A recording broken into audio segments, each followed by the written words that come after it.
Sawasdee Krap, this is David Found with a review of the Honda Forza 350. I made a decision just over a year ago to buy the Honda Forza based on the fact that I was running around doing my journalistic stuff and photography stuff and video production stuff, and obviously with traffic congestion and getting around town, particularly getting in and out of town, was a major obstacle in terms of getting the footage uploaded within certain deadlines. But apart from that, I do enjoy motorcycling, and I've had a variation of motorcycles over the years, and my question now, having used my Honda Forza for about 12,000 kilometers, 1 year, just slightly over 1 year now, my belief is that the Honda Forza could potentially be, in my opinion, the best motorcycle on the planet. Just because of the incredible balance of the size of the bike itself, which is not overly big, it's not overly cumbersome, it's not difficult to ride, it's certainly not cumbersome and difficult to ride through traffic, particularly the heavy congestion of traffic in Bangkok, but it's also extremely adept at running up country and going out of Bangkok and doing fairly long journeys, and it's not tiring. This bike, in my opinion, has been designed and built to a very high standard, and to a point whereby anyone who uses this motorcycle will get incredible pleasure from using it, and the versatility of the bike itself is phenomenal. It's very well balanced. It's got so much storage space, well, obviously under the seat, which I'll show you some cutaway footage of as well, but basically it's classified as a big scooter. And you know what, I prefer this we'll call a form factor, this ability to be able to just sit down like you sat in an armchair at home, and to be able to ride for long distances and not worry about getting exhausted by having a big heavy bike that's difficult to ride and noisy, and you know, just a lot of vibration and stuff like that. This bike is very well balanced in many ways. The engine itself has been designed in a way that the crankshaft has an additional centrifugal balance, which adds a certain amount of, well, vibration reduction to the engine, and that itself is pretty phenomenal based on the fact this is only a one-cylinder engine, and the engine size is 330 cc, not 350. But I'll tell you what, in my opinion, it's the perfect balance for the size of this bike. I've been fairly long distances on this bike, and I thought, well, is it going to be tiring? Is it going to be difficult to do long distances on this bike? You know, should it be a 1000cc bike? Should it be a 1500cc bike? Should it be a Harley Davidson? Should it be a BMW? No, not necessary at all. This bike itself is not only very frugal, but also because of the smoothness of the bike, it just makes life really simple and very easy, both in traffic and out of the town, up country.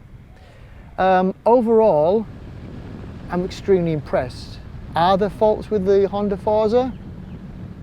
Well, little bits and pieces, but you know, overall I think this bike has been extremely well designed.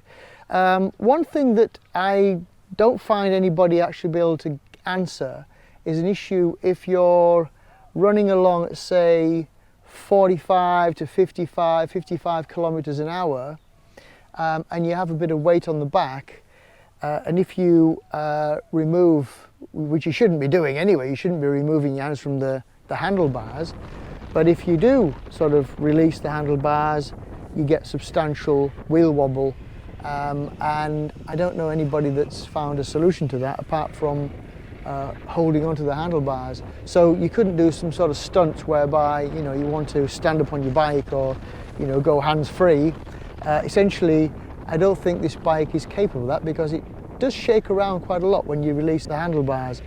But when you reduce weight on the back, the overall vibration or shake from the front is very limited. But it does happen. So I don't know if Honda are going to find a solution to that, but it's nothing that's caused me any issues. It's just the fact that there seems to be a failure to appreciate the fact that when people are adding weight to the back, particularly a pillion passenger that could be, 60, 70 kilograms and more, it does actually add an element of unbalance to the front wheel. The front wheel likes to have the weight on the front, it doesn't like the weight on the back of the bike. That's the only fault. Apart from also, you've got to be a little bit careful with the front brake. The front brake's a little bit too quick. It's a little bit too violent sometimes. You've got to be careful with that. But generally, if you're balancing that with the rear brake, obviously the rear brake are balanced to be less aggressive than the front brakes anyway, which is a standard in motorcycle terminology, in fact, anyway. I've listened to people's complaints about the bike. There are complaints about the width of the bike. The mirrors are too wide. With all frankness, after 12,000 kilometers, I've only ever had one issue whereby I'm driving through some traffic in Bangkok and there was extremely narrow gaps between the vehicles in front of me, and I had one instance, maybe two instances, where the mirrors had to be folded in, which is very straightforward. Just do that and continue on your way. Where other bikes, if you do that with the mirror, you then have to start readjusting it to give you rear view a sort of clarity, if you like. But overall, it's fantastic. And one of the things that's superb, and a lot of people think it's sort of a bit of a gimmick, which it definitely is not, is the ability for the front shield to be electronically elevated, and that is absolutely fantastic because I've been up country and I thought, well, maybe it's just a gimmick, it doesn't seem to be of any use really, but actually it does provide and produce a very distinct difference between when it's down to its, this is the lowest setting, and when it's at full setting.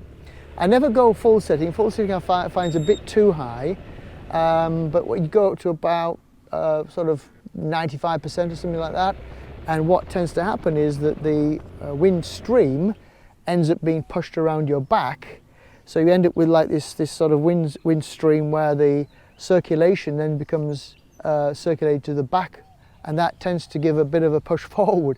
I don't know if that's aerodynamically proved, but certainly it certainly feels that way, and it does actually help, particularly when I know Thailand has hot weather pretty much 365 days of the year, but I have actually been in cold and coolish weather, and this helps to reduce the amount of wind chill factor in your face, which is great, and it does actually work, and it works really, really well.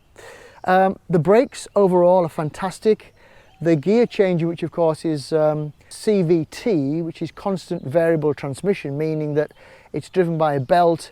Obviously it's an automatic transmission in that respect, but it's actually constantly variable, which is fantastic. You're always in the right gear. You don't have to be changing gears, which is a pain, particularly in traffic, particularly if you're going up a mountain or traversing some hills and whatever else, but it works really, really well. I believe that the belt itself has a lifespan of about 20,000 kilometers. I've currently done 12,000, so let's see in another 8,000 kilometers whether or not I need to change the drive belt for the constant variable transmission, CVT transmission, which is superb. And it's so lovely to have that ability where you're not having to push through different gears and changing gears constantly, and it just makes life a lot easier. So overall, maybe for the purist motorcyclist who wants the ability to be, cranking through the gears, then they wouldn't like CVT. But for me, who just enjoys the pleasures of riding a bike and be able to get around town in Bangkok for one thing, and be able to just put my equipment on my bike and just go, just basically go, fill up the tank and go. And my bike averages, if I'm not sort of, you know, speeding along at over 140 kilometers an hour, it averages around about 30 kilometers per litre. Compared to my old car, my old Isuzu Mu7, that used to run around about 9 kilometers. So over three times the economy of that vehicle. And you know what? I'm fortunate because I live in Thailand, so the weather is fine. I mean, I'm not having to deal with snow and wintry conditions, but overall, the enjoyment of riding this scooter essentially is absolutely wonderful. And you know what? If they, I believe they're going to bring out this year, 2022, they're bringing out a 750 version of this. I think it's a 2-cylinder version of this. I've heard rumours, not confirmed, but if they do, I'd certainly have a look at that. I wouldn't have any money to buy one, but if Honda wants me to review the new motorcycles, I'm here to review the motorcycle for them. So basically, I've done very few customizations or modifications to this bike, only what I consider to be essential. I see a lot of people buy these bikes and the first thing they start to do is change the shock absorbers, change the disc brakes, change a load of things on the bike and spend tens of thousands of baht in this country. And in my opinion, it's completely unnecessary. These bikes have been engineered to a level which is absolutely superb. The suspension system, in my opinion, is great. You can increase the tension on the rear springs. It's currently, I think, at the lowest setting. I've seen no need to increase that, although I've not really been with a heavy pillion passenger anywhere, but I've had pillion passengers on my bike. But you know, I've not had any need to increase the spring tension on the rear shock absorbers. The overall balance of this bike is superb. It's just, you throw it to the left, you throw it to the right, you're straight, and it just goes where you aim it. And overall, I'm extremely impressed by the handling of this motorcycle. And you know, Honda bikes in general are designed and engineered really well anyway. Now, additionally, what I've done just to make life a bit easier, I've added these, I mean, they're cosmetic additions, I would say, but they actually do provide protection, obviously, from any side impacts. If the bike was to fall over at any time, then these would certainly protect these panels here. There are different crash bar protectors which come up here as well, but I think it's just look a bit too much, a bit too unnecessary. You know, you could have the thing covered in crash bars, but you know what, it's going to start looking stupid. So these are quite subtle. They provide somewhere to mount spotlights. I've added spotlights to the bike. Were spotlights necessary? Well, they're proving to be very useful. The lights, the intensity of light from this bike, from just the showroom, just from the build of the bike itself, are already extremely good. The headlights are extremely powerful, and on full beam, not that you get many chances to use full beam, I must stress that. There are very few times when you can on the main roads where you'll actually be able to use full beam, but when you do, when I've been up country on very dark roads, the full beam has been exceptionally good. And the rear lights themselves are actually very bright and quite wide as well, and I think it's a really good balance and gives a really good overall feel, and obviously safety is an aspect there. What I really like about this bike also is that when you're riding through wet conditions on wet roads with say flooding and puddles of water everywhere, it's so nice that even though I've got waterproof boots, which I use for this bike, it's so nice that there's very few occasions when water actually splashes up onto your trousers or onto your boots. because of the way that this is shaped. Far better, in my opinion, than using a standard motorcycle which has no protection whatsoever. Your feet are basically hanging out in mid-air, apart from being on the foot stands, footrests, and whatever road conditions there are, your feet are going to see the splashes from the road. So this helps protect that, and it just adds an element of comfort. The ability just to put your feet where you want to as you're riding on long journeys. You know, you can stretch your feet out, you can put them down on the standard position, you can push them forward. I've changed the footrests here out from the original footrests, which were just the standard rubber mounts, rubber-like inserts here. I've changed them out to be aluminium plates, which are very good looking, but actually they don't provide really any non-slip ability. They're the original rubber inserts on the side here were actually provided more non-slip. They weren't as slippery as these, but these are cool. I think they're great. And overall, the idea of changing these out was because the way that this crash bar is mounted on the side, down at the footrest, if you don't use these plates to fasten on top of the mounting brackets for the crash bars, impact bars essentially, then they tend to be slightly proud, slightly stuck up a little bit too much, and it looks a bit silly. I don't quite like that. So I've changed those out. A couple of £1,000 for that. I've added these tubes. Basically, the idea of these tubes, which I bought from a stationer's, basically a stationery shop, which are designed for people like architects and, you know, artists who are going to be putting their wait for that motorcycle to go by, putting their drawings and artwork inside here. I use them to, I'll show you on some cutaway footage.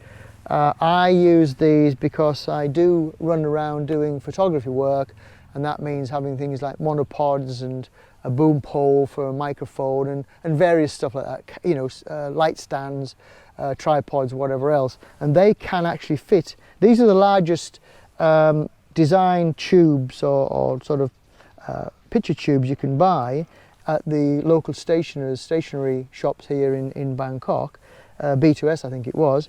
But these are the largest, and they will stretch out way far. So I can put very long tubes and very long like stands in there, which is great. And they're fastened on the side, they're fastened onto the footrest here, and they're fastened onto the grips at the back, the handrails at the back, just with Velcro tape. Simple as that. They don't need any more than that. They don't need to be any more secure than that. They work really fine. Apart from that, I'll just go back to the spotlights. The spotlights I just got off Lazada. They're like 1,500 baht.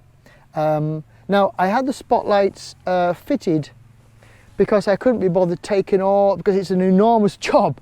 I didn't realise how big the job was going to be to fit the spotlights, just to wire in the spotlights. It meant removing the electric window at the front, the electric shield, all the panels at the front to get access. So I thought, well, I'll let, you know, a young Thai fitter do that, and at a local motorcycle customizing shop called Toon in Sutisan and in Tamarat. And basically they had to take all these panels off the front, and it's quite a major job. But unfortunately, I forgot to let the guy know that what he should have done was to run the power for the spotlights through the ignition. And what he did, he just wired it directly from the battery. Now, that wasn't a good idea, and I should have had them change that at that point. But a friend of mine has the same spotlights, the same spotlights, and he wired his pretty much from the battery too, with a relay, of course, to reduce the drag on the battery and do the initial circuitry. So what I had to do, because I had an incident whereby I went up country, my bike was parked in a bike park for 3 days, and whilst I was away, I don't know what happened, but the switch, somebody had maybe just turned my spotlights on to give themselves a bit of light in the car park, in the bike park, But whatever happened, I got back, the light switch, the spotlights were turned on. Well, the switch was turned on, but the battery was completely flat. And I hadn't trained myself to know, I hadn't sort of learned the process of accessing the battery when the battery's flat. So I was panicking a little bit. I made a couple of calls. I foolishly didn't make myself aware of what I needed to do if the battery was flat. And fortunately, one of the motorcycle customizing shops, which I had them do a little job for me once, they were available. They told me that I need to take off the panel which surrounds, this sort of a cowling that surrounds the ignition switch, and then you use the key that comes with the bike, which has like a hexagonal spanner, if you like, and that goes into the side, down by the side of the ignition switch. Anyway, this is what you do. You pull off this black panel here, and then you access that, and you can then release the seat. So then you can actually have some jump leads connected to a vehicle, a car, because it's 12 volt as well, and that can actually give you, and that's what I had to do in that particular day. Somebody was there, fortunately. They had some jumper leads, and I got away, and it charges the battery very quickly anyway. So that was something that you have to be reminded of. You should not run spotlights or any additional lighting directly from the battery. That's not a good idea. So make sure you always have the ignition switch, which is the main control of all the power going to everything, right? Now, one of the little addition I made, which is quite annoying actually, because Honda, when you are in a situation where you're going for a refill and you press the eject button for the panel that covers the fuel tank, it's really quite annoying because it doesn't actually spring up. After the first day or two, you get it out of the showroom and it works fine. After the first day or two, the first week or so, you find yourself at the embarrassing situation where you're trying to release the cover for the fuel tank, the fuel filler cap, and it doesn't come up. So what I've done, I've actually added, I'll show you again with an insert clip. I've added what was a pad, a plastic pad for my GoPro. I've stuck that on top of the filler cap cover, and I've added a cable tie to this so I can actually now press the button and pull up the cap at this cover at the same time. So it's not embarrassing when you're trying to refill your fuel and you end up with a problem of not being able to open the cover for the filler cap. Now, this bike comes with ABS and traction control. The traction control can be turned off. I'll show you the switch which turns that off. It's just on the left side here, just in front of the light switches. You can turn off traction control, but you can't turn off ABS, which is fine. You know, ABS, it gives you the ability for cadence braking, meaning as long as you put on full pressure, exert full pressure, basically full power on your brakes, the bike will give you this ability to give cadence braking, where it releases the brakes, brakes, and releases the brakes, to give you the ability to avoid any danger of sliding in an emergency braking situation. That's cool. Every vehicle's got ABS these days, and most vehicles these days have got traction control. It's helped on a couple of occasions where there has been some slippy surfaces, and it has actually helped out. Okay, so that's sort of touching on a couple of the things such as ABS and traction control. And apart from that, the additional things that I've added, as you can see, the crash bars, the roll bar things, well, not roll bars as such, it's not going to be a rally car. The spotlights, which are great, and now that I've got it running through the ignition switch, that makes me feel a lot happier about leaving the bike you know, in some bike park somewhere, and then sort of leaving it for a couple of days and coming back and not finding that the battery's flat. Additionally, I found these, I haven't added panniers to this bike because I really wanted to maintain the ability to have these tubes, these plastic tubes, which can be extended quite a long way to give them the ability to carry, as I've said before, carry things like tripods and things. Additionally, these sort of plasticky bags that I've added to the side, sort of panniers, if you like, which I've added to the hand grips, the handrails on the side. These are great because, you know, they're hanging outside the vehicle, outside the seat, and they're not adding a substantial amount of width to the bike. There's no restrictions in terms of negotiating through traffic. But here I've added on this side, in fact, I've got my which is a tyre repair puncture kit. Again, I'll show you this on some insert footage. What I did very foolishly, actually, I bought a repair kit, particularly when I'm running up country and running out of town, and I didn't actually get myself a pump, a tyre pump, or any way of inflating the tyres, so it's a bit pointless having a tyre repair puncture kit but having no way of inflating the tyres. Doesn't make any sense, right? And one trip that I did up country up into Chiang Mai, which is a long journey, but again, this bike performed flawlessly, performed incredibly, I must say. And the return journey from Chiang Mai is, I left quite late in the afternoon one day. I went up to do a news feature, news shoot up into Chiang Mai, and I left Chiang Mai, which is from here, from Chiang Mai back to Bangkok is about nearly 800 kilometers. It's a bit of a trek, right?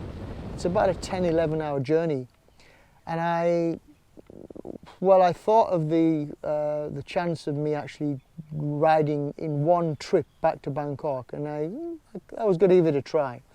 But during the trip between Chiang Mai and a place called Turn, it's around about 250 kilometers or thereabouts from Chiang Mai, and it was quite a hair-raising. It was quite a scary trip because it was pitch black.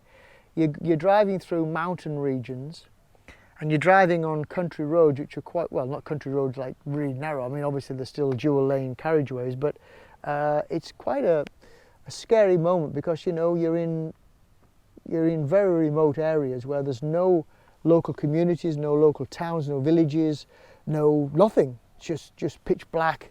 And when there are no other vehicles, you know, passing by, it's completely pitch black. So you're riding alone in sort of, you know, in this sort of remote area in darkness. And the worry was that if I got a puncture, I would be able to repair the puncture, but then I'm stuck. I'm not going to try and blow it up with my, my mouth. But so that was a worry. So as soon as I got back to Bangkok, I didn't actually do that trip in one day, by the way. I actually stayed overnight in Turn, and then got up the following morning at 5 o'clock and left, and got back to Bangkok about midday. I got my job done. But that was a bit worrying because I didn't have any way of reinflating a tyre if I had a puncture. So I immediately got back, and I thought initially I would buy one which was run off the USB power supply of the bike and an electric pump, essentially electric compressor pump, so I could blow up my tyres. But then I thought, well, the problem with that is that if I have a rear tyre puncture, then if the engine has to be running to keep the battery charged, the rear wheel, of course, is going to be, I can't hold the brake while I'm trying to repair and you don't have any way of locking the brake on the back wheel. There's no handbrake. So that was a worry that if I had that, if it was electric, I would be struggling to be able to hold the wheel steady while I carried out a reinflated the tyre. So I just got a normal foot pump, a manual foot pump, and I'll show you that as well. So these bags are great. On the other side is my rain protection clothes, just basically a rain jacket with some pants. I prefer them to be in two parts, like pants, so you just pull up and then you put the jacket on. It's great, rather than just having like a jumpsuit sort of thing. They're a bit more difficult to to use. So and in some situations where you just want the lower half, maybe the pants, just to protect you from splashing things, you can then have that, and then you don't need to have the jacket on. But great, it's quite a large one, so I can still wear that with put it over my motorcycle jacket, and it just gives you, obviously rain protection, which is great. The last thing you want to be is getting wet and damp and feeling uncomfortable. You want to keep yourself dry. It's always better to stay dry. So that's what I have in these bags on the side. I've had these for quite a few months now. They're still in good condition. They're not splitting or tearing or anything, so they're fine. And they're doing a great job. Now, if we go further back to the rear of the bike, we have a top box, a shad, S-H-A-D top box. There's a helicopter. Maybe the helicopter's coming to visit me right now. The top box is, I would say, an addition. Not cheap. It's in the range with the extra, because you've got to change the handrails, the grips here, the side grips, so that you can then mount on their brackets, because the original handrails on the side here, they don't have any way of attaching the mounting brackets for the rear top box, and you've got to change these out. So the overall kit here, this is a SH48, so it's 48 litre, and the specification for the box is that you can carry 2 full face helmets in there. Yes, I suppose you can if they're full face helmets under normal circumstances. In this particular case, I have the full face helmet, which is a H2C, and it's obviously it's a swingable front area. I forgot what you call it. Open front. You could open the front on it. And the idea, and that itself, I can only fit one of those in there, and then a smaller version, which is a full face but a smaller helmet. But you can get 2 helmets in there. But what I generally do is, because I very rarely go anywhere with a pillion passenger, I have my helmet in there and my motorcycle jacket, which is quite bulky, because it's got some nice protection for the elbows and the back as well. So it's gives me a bit more crash protection. So as the original hand grips were removed, and under normal circumstances, those original rails, the original handrails on the side, would then be just stored somewhere and have no use. So I've put them to a use. I actually looked at the side panel here, just below the Forza badge, and I thought, well, there's a gap, there's a space there, which I could potentially attach the original handles, the original grips on the side, and use them for helping to mount other items on the side. So I did. I'll show you where they are with, again, another insert clip of where they are. But basically the original handles are now underneath here, and they're helping me mount these tubes, and they help to protect the side of the bike and also help me to mount other pieces of equipment on there too. So that basically sums it up for my review of this bike. Just to say that, somebody once asked me what's the top speed. Well, you know what, I don't really care about top speeds of bikes, as long as I can, travel along at something like 120, in some cases maybe a bit more than that. But you know what, I think that a sort of a good balance is something in the region of 140, 120, 130 is where you don't want to be more than that. And I think 120 is a very easygoing speed. It's not excessively fast, and for those people that speed higher than that, then it's actually very dangerous as well on a bike, particularly in Thailand, where you tend to get dogs, and of course you start to become illegal at those speeds as well. So you don't want to be getting caught in some sort of speed traps, speed cameras, and having to pay fines for speeding. But you want to also be safe. It's not really about speeding and exceeding speed limits. It's about being safe. And motorcycles are dangerous. There's no question about that whatsoever. The motorcycling is dangerous, and reduce the dangers on the road, well, don't go fast. I would say not more than 120 kilometers an hour, and 110, 115 really is a pleasurable speed, and it gets you to your destination in a safer way. If a dog were to run across in front of you, which happens a lot in Thailand, you have the chance to react. And the brakes on these bikes are fantastic. Without any customizing, without any modifications, the original brake system is fantastic. There's no need to change out the calipers, as I said before, or the discs themselves. The brakes themselves are fine. Okay, what does that leave us? Well, if you have any questions in terms of you know, sort of generic use of a Honda Forza, please post them in the comments on my YouTube channel here. And I think I've covered pretty much everything I want to cover. Yeah, absolutely. So I hope you've enjoyed that, my review of my Honda Forza 350 for today. And I'm going to continue updating as I add more and more kilometers to my motorcycle and enjoy riding my bike. The weather's been fun, and you know what? This country is so great because the weather's generally fantastic. And this year, the back end of last year, 2021, December last year, was absolutely phenomenal. The weather was sort of in the low 20s, mid 20s, and it's 20 degrees Celsius, that is. And it was fantastic. I was riding around quite a lot and enjoying every moment of it. Of course, when it's raining, there are difficulties in motorcycling, but you know what? As long as it's still warm rain, I don't mind. The worst thing you can have is the wind chill factor of being in the UK and you're running along and it rains and you're freezing and it's miserable and it's uncomfortable. This is Thailand. I don't really care about rain. I just protect myself by using, you know, rain protection. But anyway, that's pretty much wrapping it up for my review of my Honda Forza. Thank you for joining me. Sawadee krab.